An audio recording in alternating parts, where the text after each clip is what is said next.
வேலைங்கிற மாதிரி தான் போங்க. என்ன மக்களே, ரொம்ப நாளா நம்ம ஒரு ஆளை எதிர்பார்த்துக்கிட்டே இருந்தோம் வரணும்னு சொல்லிட்டு. கடைசியில் அந்த நபர் இப்ப வீட்டுக்குள்ள வந்திருக்காப்ல. ஆனா வந்த நபர் ஆள் அப்படியே ஒரு மாதிரி மாறிலாம் வந்திருக்காப்ல. இதுக்கு முன்னாடி பார்த்த நபர் மாதிரி இல்லையா, ஏதோ வன்மத்தோட வந்த மாதிரி எனக்கு தோணுது. அது ஏன் எவிக்டாய் வர்ற எல்லாருமே வன்மத்தோட வந்தா நாங்க என்னதான் பண்றது சொல்லுங்க?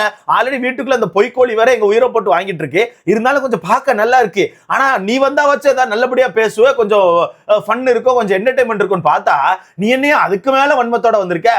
வீட்டுல உள்ளவங்களை இப்ப திருத்தி ஏதாவது பண்ண போறியா? இப்ப வீட்டுல உள்ளவங்க தப்பெல்லாம் எடுத்து சொன்னா அவங்க திருத்த போறாங்களா? இல்ல திருத்தி அவங்களுக்கு எல்லாம் டைட்டில் வாங்கி கொடுக்க போறியா? யா இந்த வேலையை பார்த்துட்டு இருக்கீங்க. சோ நம்ம எல்லாம் எதிர்பார்த்த மாதிரி பிக் பாஸ்க்கான 2வது ப்ரோமோ வந்திருக்கு ப்ரோ. இந்த ப்ரோமோல பாத்தீங்கன்னா நம்ம ரொம்ப நாளா எதிர்பார்த்துட்டு இருந்த பிரவீன் ராஜ் அவர்கள் வீட்டுக்குள்ள வந்திருக்காப்ல. காலங்காலத்துல இந்த முதல் ப்ரோமோ பார்த்துட்டு கூட நான் சொல்லியிருந்தேன், என்னப்பா தண்ணி பழத்தை விட்டுருக்கீங்க, அந்த ஸ்பேஸ விட்டுருக்கீங்க, பிரவீன் ராஜா காண்மை அவரெல்லாம் விடலாமே, அவரெல்லாம் வந்தா வீட்டுக்கு கொஞ்சம் ஃபன் பண்ணுவாரு, நல்லா பேசுவாரு, வீடை கொஞ்சம் ஆக்டிவா வைப்பாரு, கொஞ்சம் அவரை பார்த்து அனுப்புங்கன்னு சொல்லிட்டு சொல்லியிருந்தோம். பார்த்தா அந்த நபரை அனுப்பிட்டாங்க. 2வது ப்ரோமோல தலைவன் உள்ள வராப்ல. ஆனா வர்றவரு ஏதோ கோவத்தோட வராரு போலயே, ஏதோ ஒரு சில விஷயத்துல கோவத்தோட இருக்காரு போல. ஐ திங்க் எனக்கு தெரிஞ்சு இந்த கார் மேட்டர்ல கொஞ்சம் கடுப்பாட்டாரு நான் நினைக்கிறேன். ஏன்னா அவர் பேசுற விஷயங்கள் கொஞ்சம் அப்படித்தான் இருக்கு. அப்போ வினோத் டென்ஷன் ஏதோ ஒரு சில விஷயங்கள் பேசுறாப்புல. இப்போ வினோத்துக்கு ஆப்போசிட்லயே பிரவீன்ராஜ் ஒரு மாதிரி டைலாக் எல்லாம் விடுறாப்புல. இது தேவையில்லாத டைலாக் மாதிரி எனக்கு தோணுது. என்னென்ன விஷயம், இவர் என்ன விஷயத்த பேசியிருக்க வாய்ப்பு இருக்கு, எல்லா விஷயத்தையும் மொத்தமா பாத்திரலாம். சோ வீடியோக்களை பாருங்க முன்னாடி மறக்காம இந்த வீடியோ லைக் பண்ணி சேனலை சப்ஸ்கிரைப் பண்ணிக்கோங்க. நீங்க போடுற ஒவ்வொரு லைக்கும் தான் நமக்கான வீடியோ 10 பேர் சஜஸ்ட் ஆகும். முடிஞ்ச அளவுக்கு லைக் போட்டு சேனலை சப்ஸ்கிரைப் பண்ணிக்கோங்க. ஃபர்ஸ்ட் நம்மளாம் எதிர்பார்த்த மாதிரி பிரவீன்ராஜ் அவர்கள் என்ட்ரி கொடுத்தாச்சு. என்ட்ரி கொடுத்த உடனே அவர் அந்த கேட்டை விட்டு வெளியே வராப்புல. வந்த உடனே நம்ம வினோத் தான் ஓடி போயிட்டு ஜம்ப் அடிச்சு நல்லா குரங்கு குட்டி மாதிரி பிடிச்சிக்கிட்டாப்ல சொல்லி பிடிச்சிக்கிட்டு பிரவீன்ராஜ் அப்படின்னு சொல்லிட்டு கொண்டாடிட்டு இருக்காப்ல. ஏன்னா வினோத் வீட்டுக்குள்ள கொஞ்சம் லோன்லியா ஃபீல் பண்றாப்ல. அப்ப அந்த மனுஷனுக்கு பிடிச்ச ஆட்கள் யாரா வரும்போது அந்த மனுஷன் ரொம்பவே ஹாப்பி ஆகுறாப்ல. போயிட்டு கெட்டி பிடிச்சிட்டு வாப்பான்னு சொல்லிட்டு அந்த மனுஷன் கொண்டாடுறாப்ல. ஏன்னா அந்த மனுஷனை பொறுத்தவரைக்கு இந்த வீட்டுக்குள்ள நான் கவனிச்ச ஒருத்திக்கு ஒரு 2 பேர் கிட்ட மட்டும் தான் க்ளோஸா இருந்தாரு. ஒன்னு காமு மாமா, இன்னொன்னு அமித். பட் 2 பேரையும் அப்படி லைனா வீட்டுக்கு அனுப்பினால அந்த மனுஷன் ரொம்பவே லோன்லியா ஃபீல் பண்ண ஆரம்பிச்சாரு. அப்போ ஒவ்வொருத்தர் வர அவரை ஒரு மாதிரி எதிர்பார்க்கிறாரு. நமக்கு ஆதரவா யாரா வருவாங்களா, நம்ம கிட்ட உட்காந்து பேசுறதுக்கு, நம்ம கூட உட்காந்து பாட்டு பாட யாரா வருவாங்களான்னு சொல்லிட்டு அந்த மனுஷன் ரொம்ப எதிர்பார்க்கிறாரு. அப்போ பிரவீன்ராஜ் கேட்ல இருந்து டப்புன்னு உள்ள வந்த உடனே நம்ம கானா வினோத் அவர்கள் தான் ஓடி போய் கெட்டி பிடிச்சிக்கிறாப்ல. பார்க்கவே நல்லா இருக்கு. ஆனா அதுக்கப்புறம் நம்ம பிரவீன்ராஜ் பேசுற விஷயங்கள் தான் கொஞ்சம் டிஃபரெண்டா இருக்கு. ஏதோ கோபத்துல இருக்கு, அது மட்டும் நமக்கு நல்லா தெரியுது. அப்ப அந்த மனுஷன் அந்த ஃபைனலிஸ்ட் 4 பேரை கீழே உட்கார வச்சிருக்காப்ல. மொத்தம் 6 பேரு. ஆனா அந்த இடத்துல 4 பேர் தான் இருக்காங்க. யாரெல்லாம் பாத்தீங்கன்னா அரோரா, சபரி, சாண்ட்ரா, விக்கல் சிக்ரம் 4 பேர் அங்க இருக்காங்க. அப்போ 4 பேரை பிடிச்சி வச்சுட்டு நம்ம பிரவீன்ராஜ் என்ன சொல்றாருன்னா, நீங்க அந்த கேமை ஜெயிக்கணும்னு சொல்லிட்டு போறதுனால உங்களுக்குள்ள இருக்க அந்த உண்மையை தொலைச்சிட்டீங்க. எப்படி இந்த கேமை ஜெயிக்கணும்னு சொல்லிட்டு நீங்க போயிட்டு இருக்கனால உங்களுக்குள்ள இருக்க அந்த உண்மை காணாம போயிட்டு, அந்த உண்மை அப்படிங்கிறது உங்ககிட்ட சுத்தமா இல்லை அப்படின்னு சொல்றாப்ல. அப்பவே அங்க இருந்து வினோத் ஒரு மாதிரி பார்த்தாப்ல, இவன் என்ன உண்மை வன்மைன்னு சொல்லிட்டு ஏதோ ஒன்று பேசிட்டு இருக்கான, என்ன கதைன்னு சொல்லிட்டு கானா வினோத் அங்க இருந்து பார்த்துட்டு இருக்காப்ல. அப்புறம் நம்ம பிரவீன் என்ன சொல்றாருன்னா, உங்களுக்குள்ள இருந்த அந்த மனிதாபிமானம் அதெல்லாம் நீங்க கொன்னுட்டீங்க, உங்களுக்குள்ள இருக்க அந்த மனிதாபிமானம் அப்படிங்கிற விஷயத்தை நீங்க கொன்னுட்டீங்கன்னு சொல்லி சொல்றாப்ல. ஐ திங்க் எனக்கு தெரிஞ்சு இந்த டாபிக் கீழே இருக்க யாருக்குமே சொல்லல, அவர் வேற யாரையோ குத்தி காமிச்சு பேசுறாருன்னு எனக்கு தோணுது. உங்களுக்குள்ள இருக்க அந்த மனிதாபிமானத்தை கொன்னுட்டீங்கன்னா அப்படின்னா எனக்கு தெரிஞ்சு இங்க இருக்க யாருக்குமே அது செல்லுபடி ஆகாது. மேபி சாண்ட்ராக்கு வேணா சொல்லலாம், மத்தபடி எல்லாருமே இங்க யாரு கஷ்டப்பட்டாலுமே டக்குன்னு ஓடி போய் உதவி பண்ற ஆட்கள் தான். அப்படி இருக்கும்போது இவர் இந்த டைலாக்கை இங்க சொல்ல வேண்டிய அவசியமே கிடையாது. உங்களுக்குள்ள இருக்க அந்த மனிதாபிமானத்தை சாகடிச்சிட்டீங்கன்னு சொல்லி சொல்றாப்ல. அப்போ அங்க இருந்து பார்த்துட்டு இருந்த வினோத் டென்ஷன் ஆயிட்டாப்ல. அங்க இருந்து பார்த்துட்டு இருந்த வினோத் இவன் என்ன ஓவரா பேசுறான்னு சொல்லிட்டு டக்குன்னு குறுக்க வந்துட்டாப்ல. உள்ள வந்துட்டு வினோத் என்ன சொல்றாருன்னா, இப்ப நீ எல்லாரையும் சொல்றல்ல அந்த வேலையை தான் நீங்க பார்த்த அப்படின்னு சொல்றாப்ல. இப்ப நீ எல்லாரும் இங்க சொல்லிட்டு இருக்கல்ல அந்த வேலையை தான் நீங்க இந்த வீட்டுக்குள்ள பார்த்துட்டு இருந்த. நீ ஏன் 33 நாள் தான் இங்க இருந்த? நீ இருந்தது 33 நாளுமே பயாஸ்டா தான் இருந்த. நீ இருந்த 33 நாளுமே பயங்கரமான பயாஸ்டா தான் இருந்த.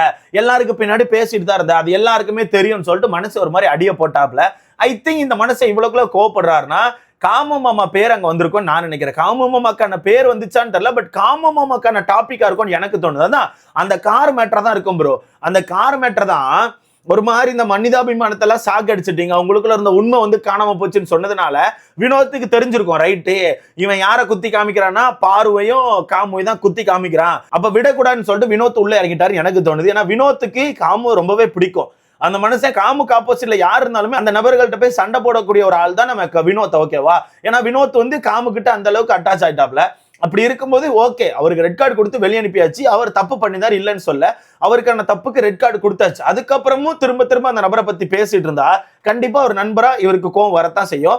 ஏங்க வெளியே இருக்கிற மக்களே ஃபர்ஸ்ட் ரெட் கார்டு கொடுக்கணும்னு சொல்லிட்டு இருந்தாங்க. ஆனா பாருக்கு தான் அதிகமா சொல்லிட்டு இருந்தாங்க.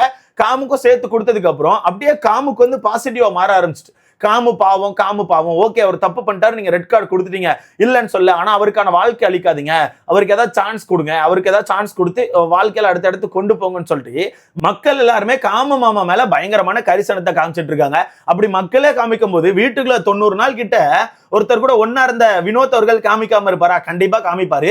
ஐ திங்க் அந்த மனிதாபிமானத்தை சாவகடிச்சிட்டீங்க அப்படிங்கிற விஷயம் அந்த கார் டாபிக்கா தான் இருக்கும். அதனால வினோத் உள்ள போயிட்டு இப்ப நீ என்ன சொல்லிட்டு இருக்க, இப்ப நீ இந்த இடத்துல என்னெல்லாம் சொல்லிட்டு இருக்க, அதான் நீ இங்கேயும் பண்ண, 33 நாள் இந்த வீட்டுக்குள்ள இருந்துட்டு பயாஸ்டா தான் இருந்த, நீயும் ரொம்ப பயாஸ்டா தான் இருந்தா, எல்லாருக்கும் பின்னாடி தான் பேசிட்டு இருந்தா, வான்னு சொல்லிட்டு ஒரு மாதிரி இது பண்றாப்ல. அப்ப அப்படி சொன்ன உடனே எல்லாருமே ஷாக்கு. முக்கியமா அரோராலாம் செம ஷாக்கு. அரோராக்கு லைட்டா ஹெட் வெயிட் ஏற மாதிரி எனக்கு தோணுது. என்னோட பாயிண்ட் ஆஃப் வியூல நான் கவனிக்கும் போது அரோரா இத்தனை நாட்கள் கொஞ்சம் ஓகேவா தான் இருந்தாங்க. எப்ப அந்த டிக்கெட் ஃபினாலே கையில வாங்கினாங்களோ அதுக்கப்புறமே அந்த பொண்ணு ஃபினாலேக்கு போயிருச்சு, அந்த பொண்ணுக்கு தான் கப்பு, அது ஒரு மாசான பிளேயர் மாதிரி நினைச்சுக்கிட்டு அந்த பொண்ணு கொஞ்சம் ஹெட் வெயிட்டோட சுத்தின மாதிரி எனக்கு தோணுது. ஏன்னா நேத்து ஒரு இடத்துல கவனிச்சிருப்பீங்க, வினோத்துக்குலாம் டைட்டில் கிடைக்க வாய்ப்பே இல்லை, அவரெல்லாம் ஏதோ ஃப்ளூக்ல தப்பிச்சு வந்துட்டு இருக்காருன்னு சொல்லிட்டு ஒரு சில விஷயங்கள் சொல்லியிருப்பாங்க. அப்படி இருக்கும்போது வினோத்தை ஏதோ ஒரு வகையில் அரோராக்கு பெருசா பிடிக்கல, பெருசாலாம் கனெக்ட் ஆகல. சும்மா பக்கத்துல உட்கார்ந்து இருக்கும்போது கிண்டல் பண்றது, ஜாலியா பேசுறது, இந்த மாதிரி விஷயங்களை பண்றாப்ல. மத்தபடி அரோராக்கு பெருசா வினோத்தை பிடிக்கலன்னு தான் எனக்கு தோணுது. இது இதை பத்தி உங்களுக்கான கருத்துன்னு சொல்லிட்டு மறக்காம கமெண்ட்ல போட்டுருங்க. சோ அப்படி இருக்கும்போது வினோத் அங்க பேசணும்னு இங்க அரோரா ஷாக்கு. அரோரா வந்து ஒரு மாதிரி இப்படி முழிக்கிறாங்க. அப்ப வினோத் டென்ஷனாய் போட்டு பொழக்கிறாப்ல, ஒரு மாதிரி கோவப்பட்டாப்ல, அது மூஞ்சிலே தெரியுது. அப்ப அந்த இடத்துல பிரவீன் என்ன சொல்றாருன்னா, நீ 90 நாள் இந்த வீட்டுல என்ன பண்றேன்னு தெரியல, நீ 90 நாள் இந்த வீட்டுல என்ன பண்றேன்னு தெரியல, ஆனா 33 நாள்ல நான் சம்பாதிச்ச விஷயத்த உன்னால இங்க சம்பாதிக்க முடியாது அப்படிங்கிற மாதிரி ஒன்று சொல்றாப்ல. இது தேவையில்லாத வார்த்தைகள் மாதிரி எனக்கு தோணுது. எனக்கு ஏதோ தோணுது. ஏன்னா கானா வினோத்தை பொறுத்த வரைக்கும் இந்த வீட்டுக்கு 90 நாள் இருந்து மக்களுக்கான ஆதரவை அந்த அளவுக்கு எடுத்து வச்சிருக்காப்ல. 90 நாள் ஒரு டைலாக சொல்றீங்களா? எனக்கு தெரிஞ்ச அந்த மனுஷன் ஒரு 90% மக்களை பிடிச்சி வச்சிருக்காப்ல. ஐ திங்க் பிக் பாஸ் பாக்குற ஆடியன்ஸ்ல ஒரு 90% மக்கள் வந்து ஓகே கானா வினோத் வின் பண்ணட்டும்பான்னு சொல்லிட்டு யோசிக்கிற ஆட்கள் தான் இருக்காங்க. அப்படி இருக்கும்போது இந்த டைலாக்லாம் தேவையில்லாத டைலாக். 33 நாள்ல நான் சம்பாதிச்சதை உன்னால சம்பாதிக்க முடியாது அப்படிங்கிறது தெரியல. மேபி இவருக்கும் லைட்டா ஹெட் வெயிட் வந்துட்டு போல. ஏன்னா இவர் வெளியே போன உடனே நம்ம ஒரு சில நேரங்கள்ல பேசிட்டு இருந்தோம், பிரவீன் ராஜ் ரிட்டர்ன் வீட்டுக்குள்ள வரணும், ஒயில்ட் கார்டா விடுங்க, அந்த நபர் வந்து ரிட்டர்ன் வீட்டுக்குள்ள போறதுக்கு டிசர்வான ஒரு பர்சன் சொல்லிட்டு பயங்கரமா பேசணும். ஏன் ஆதரே வந்த டைம்ல கூட ஆதரைக்கு பல பிரவீன் ராஜ் அனுப்பியிருக்கலாம்னு சொல்லிட்டு நம்ம எடுத்து பேசதான் செஞ்சோம். இல்ல நான் சொல்றதுக்கு இல்ல, நம்ம பேசணும். மேபி அந்த விஷயங்கள் எல்லாமே தான் இவங்களுக்கு ஹெட் வெயிட்டை கொடுக்குதோன்னு எனக்கு தோணுது. ஏன்னா 90 நாள்ல நீ பண்ண விஷயம் என்னன்னு எனக்கு தெரியல, ஆனா 90 நாள்ல நான் 33 நாள்ல சம்பாதிச்ச விஷயத்த உன்னால சம்பாதிக்க முடியாது அப்படிங்கிற டைலாக்லாம் ஐ திங்க் தேவையில்லாத டைலாக் மாதிரி எனக்கு தோணுது. அப்ப வீட்டுக்கு ஏதாவது சண்டை வரப்போதுன்னு ஃபீல் ஆகுது. மேபி சண்டை வரலாம், இல்ல பிரவீன் ராஜ் வந்து டக்குன்னு சிரிச்ச மேனிக்கு பக்கத்துல போயிட்டு நான் மச்சான் நான் என்ன ஓவரா பேசுறேன்னு சொல்லிட்டு மேபி கிண்டல் பண்ணி பேசி அப்படி ஒரு மாதிரி கடந்து போக வாய்ப்பு இருக்கு. ஸோ வெயிட் பண்ணி பார்க்கலாம். இதுல கவனிச்சிங்களா, நம்ம வினோத் பக்கத்துல யார் உட்கார்ந்துருக்கான்னு சொல்லிட்டு ஸ்பேஸ் ஸ்டார் உட்கார்ந்துருக்காரு. ஸ்பேஸ் ஸ்டார் அவர் நல்லா டி ஷர்ட் எல்லாம் இன் பண்ணிட்டு ஒரு மாதிரி சம்முன்னு உட்கார்ந்துருக்காப்ல. பார்க்கவே மகிழ்ச்சியா இருக்குங்க, ரொம்ப மகிழ்ச்சியா இருக்கு. இப்ப தான் இது பார்க்க பிக் பாஸ் சீசன் 9 மாதிரியே இருக்கு. ஏன்னா ஸ்டார்டிங்ல உங்களுக்கே தெரியும் எந்த அளவுக்கு அரமெண்டல் மாதிரி பண்ணிட்டு இருந்தான்னு சொல்லிட்டு இப்போ அதே மாதிரி ரிட்டர்ன் ஸ்டார்ட் ஆகுது. நமக்கும் இன்னும் 2 வாரத்துக்குள்ள மெண்டல் முத்திரும் தான் தோணுது. ஸோ இதை பத்தி உங்களுக்கான கருத்துன்னு சொல்லிட்டு மறக்காம கமெண்ட்ல போடுங்க. என்ட்ரி கொடுத்துருக்காப்ல, வந்தோடனே இந்த அளவுக்கு வன்மமா, வந்தோடனே இந்த அளவுக்கு கோவமா, இன்னும் கதனை தெரியலையா? ஸோ இதை பத்தி உங்களுக்கு கருத்துன்னு சொல்லிட்டு மறக்காம கமெண்ட்ல போடுங்க. வீடியோ லைக் பண்ணிக்கோங்க, சேனலை சப்ஸ்கிரைப் பண்ணிக்கோங்க. அடுத்த வீடியோல பார்க்கலாம்.